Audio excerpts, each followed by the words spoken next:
Hey guys, so in this video I'm going to do a talk through of my show raws. I'm not going to do this for the raws of Callie on George since it was not my ride, but I'll use the time during these clips just to talk about George and what he's doing currently and what our plans are. So George is the off-the-track thoroughbred that I will be taking to the thoroughbred makeover.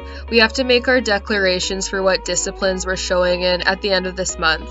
However, I think we're going to do show jumping and freestyle, but I'm not 100% sure yet. Over the next few weeks, I'm going to decide that. So for the last while, I've been mostly doing flat work with George and really working on our dressage and getting him supple, and then doing pole exercises on the ground to make him more aware of his feet, as well as small jumps through grids. When Callie came to visit, half of our rides together were jump schools and then the other half were flat schools. He had a jump school off property to work on going through courses and jumping fillers before the show, and then his next schooling was at the show with Callie. I normally only jump him about once a week or less and then do the rest of our work over poles or on the flat completely, but this week I felt that he would benefit from jumping fillers at a different property before the show, so we decided to do that, and then Callie schooled him off property there for me as well as at the show.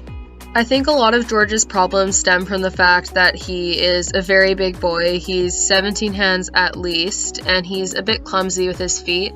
So a lot of my work has just been about getting him used to his feet. And Callie was also really helpful with that, with schooling him off property and helping him figure out fillers and learn how to focus a little bit more and pay attention to the jumps in front of him instead of what he sees going on outside of the arena.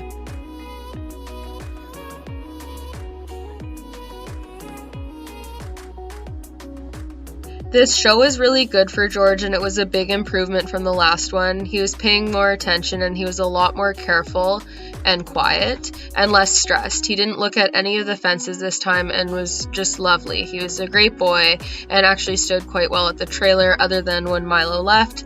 So I was pretty happy with him because he's still just a big old baby, and he kept it together for the show, and it was a big step forwards from the last few times I've had him off property. So with George, I'm just planning on continuing to get him out and about and working on his strength and overall fitness, and just make sure that he's happy and comfortable in work. So that's what we're doing, and we'll soon figure out what we are going to do for the Retired Racehorse Project and go from there, and I'll make an announcement when we do make our declarations on what we're doing. Obviously I have an idea, but again, I just want a few more weeks to decide what I think would be best for him.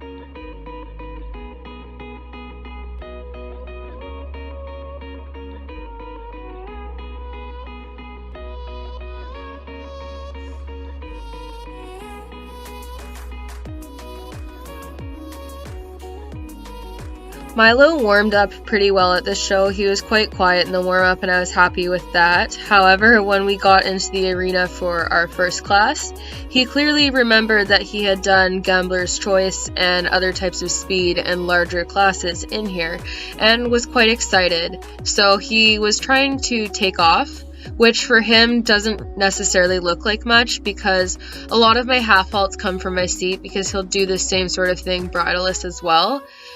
So he was getting frustrated with me asking him not to bolt on me and was throwing in a lot of playful maneuvers and being quite silly.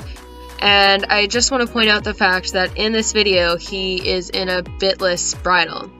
So he still pulls these same maneuvers in a bit or bitless bridle or bridle-less, and in a custom fitted saddle as well as on the lunge line and out in his field. Before this purple fence, I half-halted quite hard because he wasn't paying any attention, and as you can see, he did not like that at all. After that line, I had to half-halt more because since this was a jumper derby, he had to do a trot jump. And like I said, he really did not want to trot or go slower than what for him would be a gallop. So he really fought me on this one, and I tried really hard to get him to trot it, but as you can see, that trot really was not happening and was not nice at all. Again, since this was a jumper derby, they had a halt after this next jump, so I half-halted him before the jump, and he tripped, and then we chipped really bad to this fence, and then he didn't really want to halt, so we got kind of a sideways, not nice halt. So yeah, not ideal at all. Normally at horse shows, I enter Milo in quite low classes to school him once in the arena before going into the classes that I would actually prefer to enter on their own because of how bad he's been with stopping. At this show, I did not do that, so I was really happy with how bold he was and how good his turns were in this class, despite the fact that he was being a bit of a nutcase with the bucking and silliness. So in this next class, as you can see, Milo's canter quality is better. He's more accepting of contact and my seat, and he's just being a lot quieter. We did not warm up more after the last class as far as I can remember, so I was really happy that he mellowed out this much after going in there once and wasn't fighting me as much from the beginning in this class. Milo has a tendency to stop at oxers if he's going to stop, so since the first jump was an oxer, I pushed him forward to open his stride so that he didn't get a chance to back off. Milo also tends to always go long, or if he gets close, he's more likely to stop, so the fact that he's taking closer distances in this course wasn't something I was unhappy with. I don't know if you guys have ever noticed how much he flicks his ears back to listen to me throughout the course, but he's constantly checking for reassurance and instruction. So later in this course, where I forget my course, you can totally see how much the change in my certainty level upsets him and messes with his mojo. So yeah, right here he tries to slam on the brakes because he realizes I have no idea where I'm going, and he's like, I don't want to go. And then I send him forward and he starts to go again, but once again he gets kind of uncertain when I'm directing him to the next fence because I lost his trust because I was uncertain. I'm really happy that he went anyways, and I'm also really happy that he took the turns that I asked him to do and went through some really unique angles and spookier distances. He did everything I asked of him and didn't really question my decisions other than when I forgot the course, which is huge for him. The day after the jumper show, I took Milo to a dressage show, and when we arrived, he was very agitated during warm-up and very tense and just anxious and very nervous and excited. He did not buck or do anything like that to try to play or be silly, but he was just holding a lot of tension during warm-up, and I didn't feel we had a good warm-up. Normally, it's the other way around where we have a great warm-up and then he gets into the dressage arena and just explodes and bucks and gets a disobedience mark because of that. He looks better trotting around the dressage arena than I felt he looked in warm-up, but my warm-up did not get filmed, so I don't know.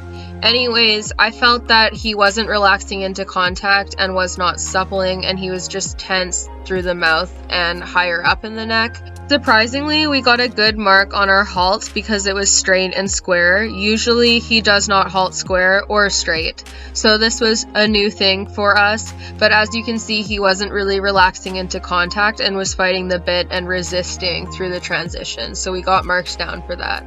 Another milestone here is the fact that he continued trotting while pooping instead of stopping. He's a horse who does not like to move while pooping, even while playing out in the field, and will usually stop and refuse to go forward. Our circle was okay, but as you can see, he's not relaxing into contact and is fighting the bit a little bit. So it's not as steady as it should be because he's not remaining relaxed and supple in contact. I do see some really nice moments during this test. They are just not as consistent as I wish they were. Milo is very sensitive and easily distracted by the environment around him, so during this test I do see a lot of his inconsistency and tension being related to losing focus and looking around at things around him. This is something we've been working a lot on, and honestly it used to be a lot worse, but it's something that he definitely struggles with.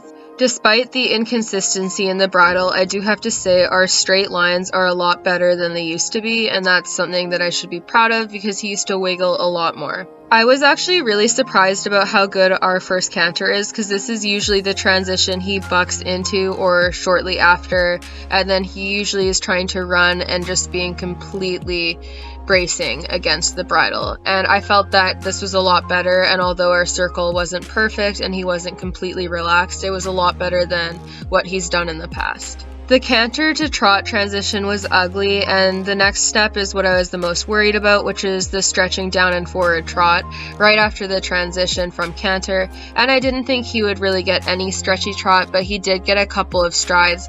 But as you can see, it's really inconsistent, and he didn't want to stress forward, and this is because he was tense and wasn't very relaxed. He did get a stretchy trot in the warm-up ring though, which is good. At least we got something. His medium walk was terrible. He decided now that he didn't really feel like walking, and this had me worried because we had the free walk coming up right after, but luckily he didn't actually break gait. He's just really fighting the bridle here and tense, and it doesn't look good.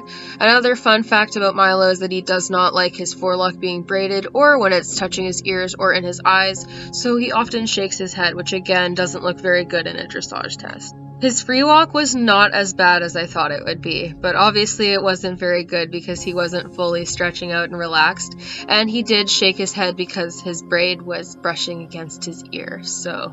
My transition to working trot here was bad, and it was also too early, but, could be worse. He was actually walking before it and waited till I asked him, so that's a plus. Really inconsistent in the bridle through here and being pretty fussy. This is where his ears were starting to sweat behind the bridle, and since I haven't been able to afford to buy him a bridle with ear cutouts for dressage yet, he was not a happy camper. Again, there are some really nice moments here. They're just not consistent as I would want them to be, but there are a lot more nice moments than we have had in past dressage tests, and I have to remind myself not to get greedy because of how notoriously bad off-property Milo has been in the past. The improvements we've had this weekend alone are pretty huge for him. At least we got most of the way through our dressage test before he was just not having it with the braids and being focused anymore. He completely was just not there and kind of bracing against the bit and fighting me, and I was having difficulty getting him to relax and just supple and be soft again. Despite being above the bit through his canter transitions in this test, he did do them immediately when I asked, instead of backing off and kind of resisting my aids, so that I am proud of. And again, there are some really nice moments in his test. They're just not as consistent as they should be. Because of the nice moments, though, I see what we will have when he has that consistency, which is really nice because he's a lot more consistent at home than he is in these videos, and I think the majority of that is the fact that we haven't done very many dressage shows, and I also am more nervous in the dressage ring, and he's very sensitive to how I'm feeling and how I am, so that probably affects it as well. And surprisingly, again, we actually got decent marks on this halt, other than it being slightly off the center line. So for anyone who is new to my channel, you probably don't know how terrible Milo used to be at shows. For the first couple days, if he was at a weekend show, he would be explosive, especially the first day. Even if you lunged him before, he would just be very difficult and would just explode at random.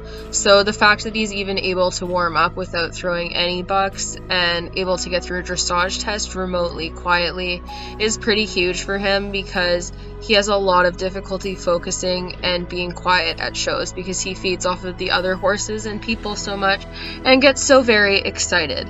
So it's something we've been working on a lot, even on trails. He gets excited sometimes and will just randomly have explosions and kind of go and do his own thing and be off playing and doing his own thing. It's not always due to nerves. Sometimes it's just due to him being unable to contain his excitement when other horses are playing in the arena or being silly, and it's been something we've been working on a lot. But with the jumping, he's been very nervous in the past and a chronic refuser, especially at shows. So the fact that he made it through the show with no refusals, especially since we just started at our showing heights, is huge for him, and that makes me happy, and I'm hopeful that we will be able to start moving up at some point.